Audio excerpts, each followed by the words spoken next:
Olha, assim, pode ser só uma impressão minha. Pode ser. Mas eu tô com uma impressão que o Bolsonaro está desesperado. Eu vi a entrevista dele pro Datena, aquela entrevista que ele chamou o Dória de calcinha apertada, que ele chamou o Dória de moleque. E naquela entrevista, a voz do Bolsonaro era a voz, de fato, de alguém que tá muito desesperado. Porque o Bolsonaro, ele teme o processo de impeachment. Muitas pessoas dizem que o Bolsonaro é autoritário, um ditador, que ele quer um golpe, que ele é antidemocracia. Mas o Bolsonaro, ele teme a democracia, pessoal. Toda vez que começa um burburinho de impeachment, toda vez que o fantasma do impeachment começa a crescer e a ficar um pouco maior, o Bolsonaro ele borra as calças, porque ele é um medroso. Vocês sabem disso. Algumas pessoas entraram recentemente aqui no canal, então não conhecem muito bem o Bolsonaro. Conhecem ele da televisão, mas nós avaliamos Bolsonaro minuciosamente, tanto que fizemos o livro E Daí? Desmitificando a farsa Bolsonaro. Esse livro do canal nós escrevemos baseado em todos os conhecimentos de Bolsonaro, e ele é paranoico. A Thaís Oyama, que é aquela jornalista que ficou perguntando da Venezuela desesperadamente para o Ciro Gomes no Roda Viva, escreveu um livro chamado Tormenta, os bastidores do governo Bolsonaro. E lá ela revela que o Bolsonaro, quando ele ia sair de casa pela manhã, ele olhava embaixo do carro para ver se não tinha alguma bomba, porque ele tinha medo de um atentado. E ele tomava água da torneira, porque ele tinha medo também que a água da garrafa fosse envenenada. Ele é completamente paranoico.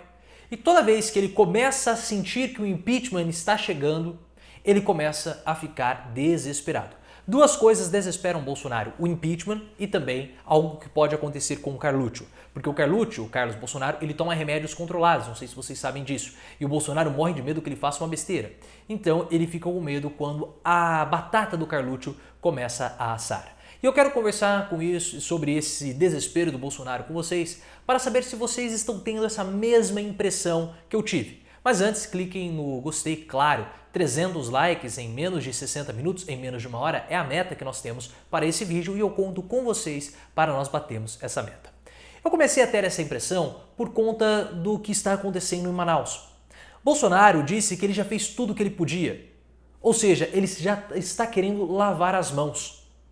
Só que o presidente não pode dizer isso, porque quando você tem pessoas morrendo, e morrendo de um jeito cruel, com falta de ar, porque não há o equipamento básico que é o oxigênio, e não só pessoas com Covid, outras pessoas que necessitam do oxigênio estão sem.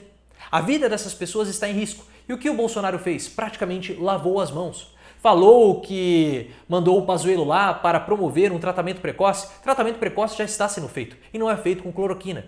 Você tem vários e vários tratamentos para evitar que a pessoa vá para uma intubação ou piore seu estado.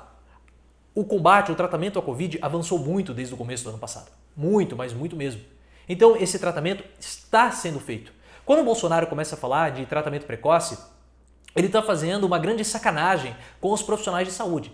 Porque parece que eles não estão atendendo as pessoas como elas devem ser atendidas. E eles estão fazendo isso. Então o Bolsonaro ele é um mentiroso. Ele é um mentiroso, ele mente quando ele começa a fazer isso e insinua que os profissionais do estado do Amazonas não são competentes o suficiente para fazerem um tratamento adequado. Por isso que é necessário magicamente usar a hidroxicloroquina, a ivermectina, remédios sem qualquer tipo de comprovação científica para combater a Covid-19. E ele fica falando sobre isso, ele é um bufão. É isso que o Bolsonaro tem se tornado.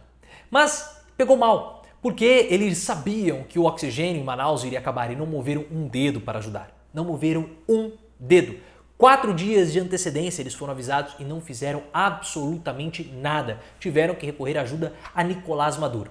Depois, todo o episódio das vacinas que Bolsonaro não comprou. Precisou negociar com a Índia, viu a negociação dar em água e agora tenta surrupiar as vacinas do estado de São Paulo, que estão sendo produzidas pelo Instituto Butantan, a Coronavac. E a entrevista que ele concedeu ao Datena me chamou muita atenção, porque foi uma entrevista que o Bolsonaro estava com um tom acima, ele estava demonstrando certo desespero, tentando justificar as ações em Manaus. Não, mas o STF me proibiu. Eu não tenho que fazer nada, ele é um mentiroso. Ele pode fazer. A prerrogativa do STF foi que estados e municípios iriam determinar quando que eles iriam fechar ou abrir as atividades comerciais. Mas Bolsonaro gosta de terceirizar a culpa porque ele é um covarde. Homem que é homem e Bolsonaro, homem é uma coisa que ele não é. Ele é um marica, como ele gosta de falar, né? As pessoas que têm medo da Covid-19 são maricas, mas ele não é. Ele é um marica, porque homem que é homem assume a culpa, assume a responsabilidade. E Bolsonaro não assume porque ele é um medroso. Ele dorme de cobertor, tampado assim diariamente, porque ele teme isso. Ele é um covarde, ele foge das responsabilidades. E nós vimos, né, o que ia acontecer com os filhos dele. Nós vimos ele fugir da responsabilidade com o Carluxo, mas isso aí é outra história. Vamos voltar aqui para o assunto do vídeo. Então ele teme, ele foge da responsabilidade porque ele é um covarde. Aí ele começou a dizer, não, foi o STF que me proibiu, eu fiz tudo o que eu podia para Manaus.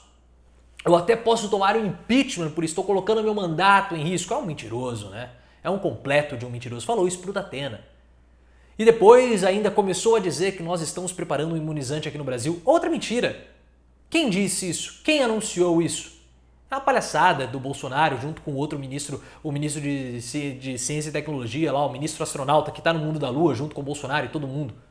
Eles podiam ir para lá mesmo, ficariam longe e poupariam muitas vidas, porque essas pessoas matam os brasileiros com a desinformação, com a palhaçada e com a incompetência deles e principalmente com a preguiça. Nunca vi um governo tão preguiçoso que trabalha tão pouco quanto o governo Bolsonaro. Que presidente que tem 1 hora do seu dia para ficar falando com o Datena na televisão? O horário do presidente da República, que comanda uma nação, que é uma nação rica como o Brasil, ficam falando que o Brasil é um país pobre. Mentira, nós estamos entre as 10 maiores economias do mundo. Como que isso é um país pobre? São mentirosos, né? Enganam a população. Como que um presidente de uma das 10 maiores economias do mundo tem 1 hora para ficar conversando com o Datena? Ou seja, é um preguiçoso, não trabalha, né? O Bolsonaro não trabalha. Então ele ficou lá falando com o Datena e propagando mentiras. Mas ele se sentiu acuado.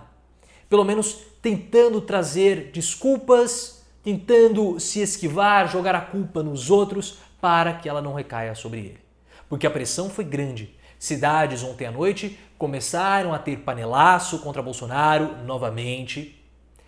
Mobilizações. O Rodrigo Maia, não sei se o Rodrigo Maia vale de alguma coisa a palavra dele, falou que invariavelmente no futuro vai ser discutido o pedido de impeachment de Bolsonaro. Por que ele não colocou isso na discussão? O que ele está querendo falar com isso? Rodrigo Maia, você não me engana, eu sei que você está querendo voto de esquerda, o apoio dos partidos de esquerda com esse negócio de impeachment. Porque na hora que passar, se o Baleia Rossi for aprovado, não vai ter impeachment nada. Aqui eu conheço bem o Baleia Rossi, né? O mamífero Rossi, como o Fernando Chiarelli chamava ele nas eleições em Ribeirão Preto em 2004.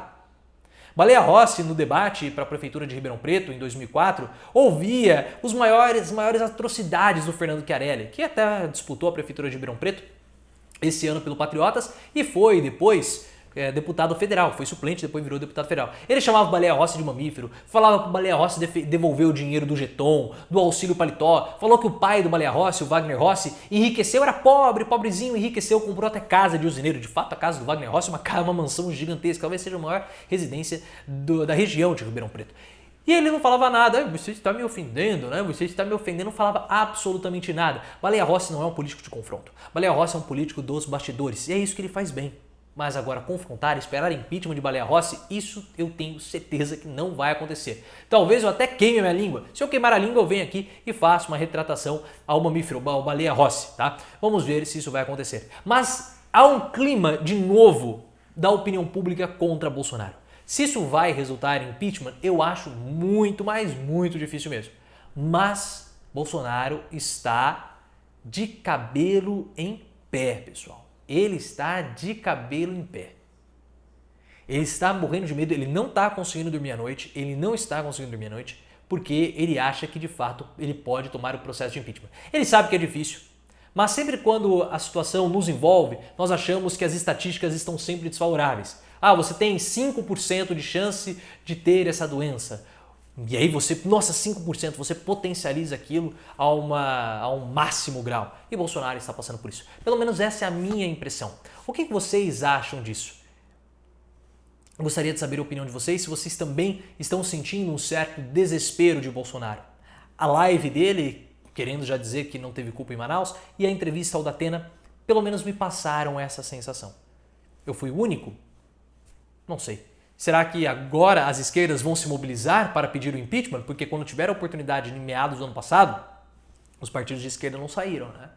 Boulos saiu, foi para o segundo turno em São Paulo. Carlos Gianazzi também saiu, que é deputado estadual por São Paulo. Nós entrevistamos aqui no canal, Gianazzi saiu. Agora, e os outros partidos de esquerda? Eles não saíram, né? Será que agora vão se mobilizar? Se você gostou, deixa aqui os seus comentários. Quero saber se você compartilha desse mesmo sentimento, dessa mesma sensação que eu. E também me siga no Twitter, é @profileooficial.